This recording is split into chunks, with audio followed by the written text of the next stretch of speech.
The final thing that the government does in a market economy is resolve market failures. A market failure is when buying and selling, supply and demand, does not meet the needs of the market as a whole. Consumers and producers create too little or too much of something, and that is not related in its price. That situation is called an externality. For example, pollution. There's a local power plant in our area that has been accused of polluting and poisoning a lot of water around the area where it produces.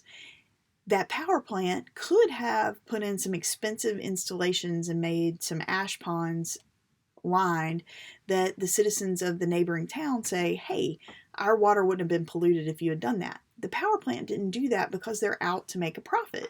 Their goal is not to keep water safe. Their goal is to make money for their shareholders. So the government has to get involved to stop that pollution. Unsafe toys or foods. If you look up a recall of a food, recently romaine lettuce was recalled because some of the water processes in some of the largest farms had been putting E. coli on the lettuce, and people were getting extremely ill. So the government finds that, they find the people who are having unsafe practices, and they handle a recall. Toys sometimes will be recalled. There are some horrifying stories on the internet from a toy called Buckyballs. They were these little supercharged magnet balls that are really fun to play with, but little kids got a hold of them and ate them. And two super strong magnets in two different parts of your intestines are not a good day when they connect together. So it was like having a gunshot wound on the inside of your body. So that toy has been recalled and is much harder to buy now. Also, places for people to hang out, public parks. Those are things that businesses don't want to make a park. They don't make money. They're not profitable. So the government provides them. They resolve that market failure by providing that area. Unfair or unsafe work conditions. Many of you are familiar with OSHA, the Occupational Safety and Health Organization. They come in and make sure that your workplace is safe. And they find some really egregious, that means really bad, work conditions sometimes. And so they will fix those up. But they also come in and they're always going to find something. So I remember my father used to be very upset when OSHA came to the area where he was managing because they always found something wrong, and he felt like they were way too picky. Vaccines. No one typically wants to go get a shot, and sometimes you feel kind of cruddy after having a vaccine. So the government requires you to have vaccines to participate in public school. And so these vaccines are ways that the government resolves this market failure, and it creates a herd immunity so that disease does not spread among our populations. Some examples of that would be the EPA's pollution taxes and regulations. The EPA has been asked to come look at our local power plant and decide if the power plant has been at fault or not. The USDA, it's Department of Agriculture, so they inspect our food. The FDA, Food and Drug Administration, also inspects our food. They handle medications as well.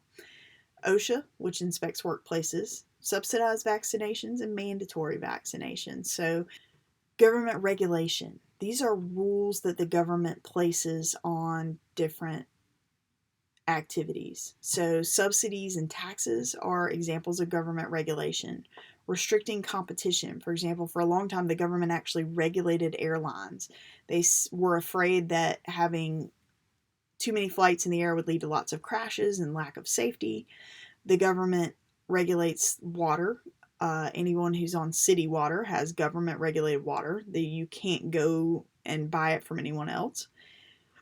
The effects on consumers of this regulation, if you think about going to a restaurant, right?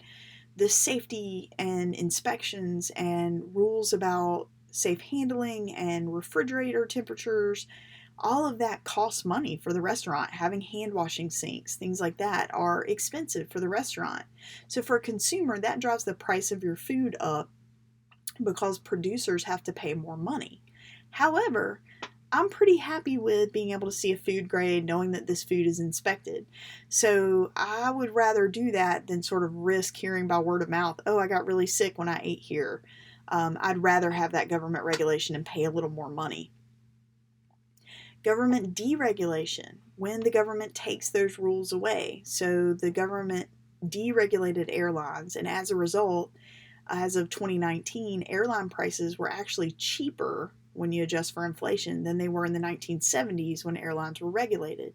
That's because more competition was allowed. In Georgia, if you have natural gas, which is not super common in our area, but you can buy that from anyone. If you're buying it through a pipeline coming to your house, you can buy that from any provider in the state of Georgia, so you can find a more competitive price. Taxes and subsidies are removed under deregulation, and typically deregulation means there are less rules, which means it's cheaper to produce. So the effect of deregulation on consumers is that the products are cheaper, and for producers it's usually easier and quicker to make that product. So producers and consumers can be really happy about that from a price standpoint, but without that regulation sometimes people can get sick. One regulation that was rolled back on romaine lettuce and some of the rules about watering it led to this outbreak of E. coli. Deregulation means cheaper products, but also less safe. What regulations do is provide incentives. An incentive is something that makes you want to or not want to do something. So regulations like subsidies can be a positive incentive, a reward for doing what we want you to do, like the CHAMP behavior program at our school. Lower car insurance if you're driving safely, or pay for grades with car insurance, or like if your parents give you a 20 for making an A. Negative incentives are punishment for doing what you're not supposed to do. So ISS, traffic citation, or raising your car insurance price, being on restriction for you personally. And then in terms of the government, a negative incentive will be a fine or being shut down. Restaurants sometimes are shut down if they're not following government regulations. Businesses react to incentives in predictable ways. And so this is why in econ incentives are very, very important.